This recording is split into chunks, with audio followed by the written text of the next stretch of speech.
खुद के आइडियाज़ को प्लेयर के थ्रू एग्जीक्यूट करने की कोशिश करता है, वही कोच करते हैं। कोच का काम ही उतना है।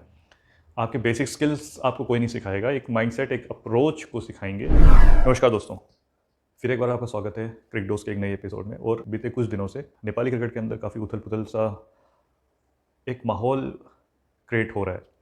एनपीएल को लेके एक सबसे बड़ी खबर आ रही है कि जो गवर्निंग बॉडी है उसने एनपीएल की जितनी भी प्रिपरेशन है उसको कुछ टाइम के लिए पोस्टपोन करने के लिए बोला है, क्योंकि कुछ ऑडिटिंग से रिलेटेड या कुछ अकाउंटेबिलिटी से रिलेटेड कुछ इश्यूज़ के कारण एनपीएल के सीज़न 2 की तैयारियों को कुछ समय के लिए रोकने का आदेश दिया गया है। जो कि एक, अब सीज़न के स्टार्ट होने से पहले ऐसी खबर आना, अकाउंटेबिलिटी के ऊपर सवाल उठने, तो ये काफ़ी गंभीर इशू भी है।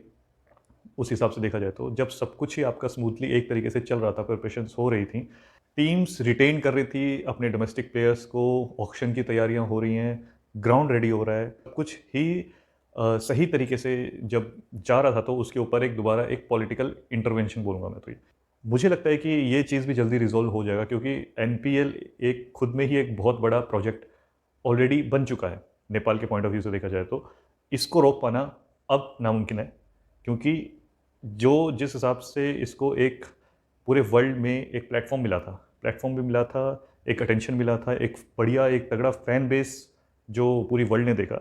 अब मुझे नहीं लगता कि ऐसे कुछ इश्यूज़ के कारण, कुछ छोटे मोटे इश्यूज़ के कारण ये लीग को कुछ असर होने वाला है। बट हाँ, फिर भी ये इस लिहाज से देखा जाए तो तैयारियों के बीच में एक बाधा है, जिसको मुझे लगता है कि अभी की जो पारस खड़का कैन के सेक्रेटरी हैं, वो इसको अच्छी तरीके से हैंडल करने में काफ़ी सक्षम हैं और काफ़ी क्वालिफाइड हैं इस चीज़ के लिए। अगली खबर टी20 वर्ल्ड कप से रिलेटेड। टी20 वर्ल्ड कप का जो क्वालिफायर जो हम ओमान में खेलने वाले हैं अक्टूबर में, उससे रिलेटेड एक बड़ा अपडेट। ग्रुप स्टेजेस में तीन ग्रुप में डिवाइडेड होके ग्रुप स्टेजेस मैच खेले जाएंगे, जिसमें से टॉप टू टीम आगे सुपर 6 की स्टेजेस में खेलेंगे, जिसमें से नेपाल को मिला है comparatively easy group. Easy group कहता हूं मैं इसलिए क्योंकि कुवैत और जापान दोनों कंपैरेटिवली काफ़ी इजी ग्रुप है बाकियों के मुकाबले। अब यूएई को मलेशिया से टक्कर मिल सकती है, कतर से टक्कर मिल सकती है, ओमान को पपुआ न्यू गिनी से टक्कर मिल सकती है। बट देखा जाए तो मेरे को जो ग्रुप फेवरेट्स हैं वही नेपाल, यूएई, ओमान ही लग रहे हैं। बाकी तीन टीम्स और कोई भी हो सकती है, क्योंकि सबका खेलने का तरीका और सबका लेवल जो बताए परफॉर्मेंस का लगभग सेम ही है। अब उसमें ये बात पक्की हो जाती है कि ग्रुप स्टेजेस मैच है वो इतने ज़्यादा मुश्किल नहीं रहेंगे नेपाल के लिए। हम सुपर 6 का जो स्टेज है वो ज़्यादा इंपॉर्टेंट होगा, वो ज़्यादा देखने लायक होगा नेपाली पॉइंट ऑफ व्यू से, नेपाली फैंस की तरफ से। उसके बाद तीसरी खबर ये है कि जो ऑस्ट्रेलिया में, जो हमारे कैंप से रिलेटेड, जो ऑस्ट्रेलिया में हम टूर करने वाले हैं, उसमें सबसे बड़ा अपडेट यही है कि जो टीम्स हैं वो डिसाइडेड हो चुकी हैं। Nepal along with Pakistan A side और बांग्लादेश ए साइड, और बाकी ऑस्ट्रेलियन एकेडमिक टीम्स या कहें ऑस्ट्रेलिया की जो जो बिग बैश लीग की जो टीम्स हैं उनकी टॉप साइड डोमेस्टिक, वो जो ऑस्ट्रेलिया में टॉप T20 सीरीज़ है उसका हिस्सा होने वाले हैं, और नेपाल भी उसका एक हिस्सा है। तो ये एक सबसे बड़ा हमारे लिए प्रिपरेशन के हिसाब से देखा जाए तो अभी तक की सबसे बड़ी अचीवमेंट बोलूँगा मैं। ऑस्ट्रेलिया, एक तो फर्स्ट पॉइंट क्या, ऑस्ट्रेलिया में हमने इतनी क्रिकेट खेली नहीं है, शायद ही खेली है, और ऑस्ट्रेलियन कंडीशंस से रूबरू होने का मौका मिलेगा।